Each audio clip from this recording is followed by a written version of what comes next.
যারা ইউনিভার্সাল ক্রেডিটে রয়েছেন, এই উইন্টারে ইউনিভার্সাল ক্রেডিট ছাড়াও আরও 5টি অতিরিক্ত বেনিফিট পেতে পারেন এবং এটি 1225 পাউন্ড পর্যন্ত হতে পারে বলে জানা গেছে। বিভিন্ন সংবাদ মাধ্যমে বলা হয়েছে, প্রথমে যে ডিসকাউন্টটি পেতে পারেন সেটি হচ্ছে ওয়ার্ম হোম ডিসকাউন্ট, যেটি 150 পাউন্ড পর্যন্ত হতে পারে। অর্থাৎ এই শীতকালে অক্টোবর 2024 থেকে মার্চ 2025-এর মধ্যে যাদের বাসায় ইলেকট্রিসিটি গ্যাস রয়েছে এবং সেটি যদি একই কোম্পানির আন্ডারে হয়, তারা এই 150 পাউন্ড ওয়ার্ম অফ এর জন্য আবেদন করতে পারেন। দ্বিতীয় যেটি বলা হয়েছে উইন্টার ফুয়েল পেমেন্ট, যেটি 200 থেকে 300 পাউন্ড পর্যন্ত হতে পারে। এই স্কিমটি নিয়ে অনেক আলোচনা হয়েছে।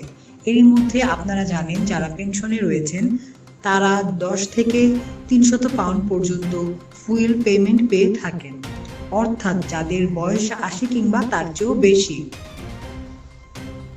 তবে স্টারমার সরকার বলেছে এবার উইন্টার ফুয়েল পেমেন্টটি সবাইকে দেওয়া হবে না।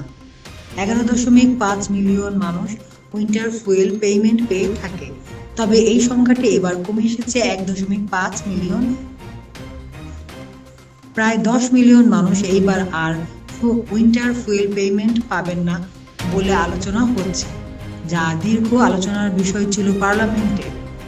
তবে যারা নিম্ন আয়ের মানুষ রয়েছেন তারা এই উইন্টার ফুয়েল পেমেন্ট, যেটি 200 থেকে 300 পাউন্ডের মধ্যে, সেটির জন্য আবেদন করতে পারেন। 3 নম্বরটি হচ্ছে কোল্ড ওয়েদার পেমেন্ট, যা 25 পাউন্ড। এ ব্যাপারে বলা হয়েছে স্থানীয়ভাবে ওই এলাকার তাপমাত্রা টানা 7 দিন যদি 0 থাকে, অর্থাৎ 0 থাকে, সেক্ষেত্রে আপনি 25 পাউন্ড ডিসকাউন্টের জন্য আবেদন করতে পারেন এবং এটির জন্য তাকে কোনো একটি বেনিফিটে থাকতে হবে, ইনকাম সাপোর্ট বেনিফিটে থাকতে হবে। এর পরেরটি হচ্ছে ক্রিসমাস বোনাস, যেটি 10 পাউন্ড। এই বোনাসটি অনেক আগে থেকে দেওয়া হয়। এই ক্রিসমাস বোনাসটি 10 পাউন্ড যারা বেনিফিটে থাকে তাদেরকে দেওয়া হয়। এবং সর্বশেষ যেটি বলা হচ্ছে হাউস হোল্ড সাপোর্ট ফান্ড, অর্থাৎ কস্ট অফ লিভিং ফান্ড, যেটি বিগত সরকার শুরু করেছিল। এটি এবার 740 পাউন্ডের মতো পেতে পারে। তবে গতবার যেটি সরাসরি অ্যাকাউন্টে চলে আসতো, সেটি এবার কাউন্সিলের মাধ্যমে দেওয়া হবে। কাউন্সিল নির্ধারণ করবে কারা এটির জন্য এলিজেবল।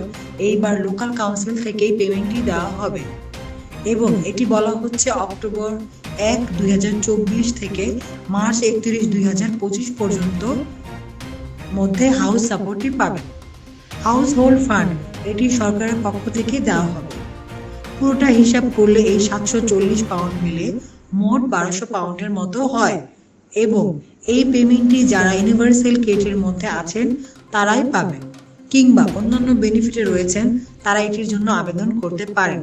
তবে কারা কোনটির জন্য এলিজেবল সেটির জন্য যারা অভিজ্ঞ লোক রয়েছেন কিংবা পরামর্শদাতা এবং অ্যাকাউন্টেন্ট রয়েছেন তাদের কাছ থেকে জেনে নিতে পারেন, অথবা সরকারি ওয়েবসাইটে গিয়ে সেখান থেকে আপনার এটির জন্য এলিজেবল কিনা তাও দেখে নিতে পারেন।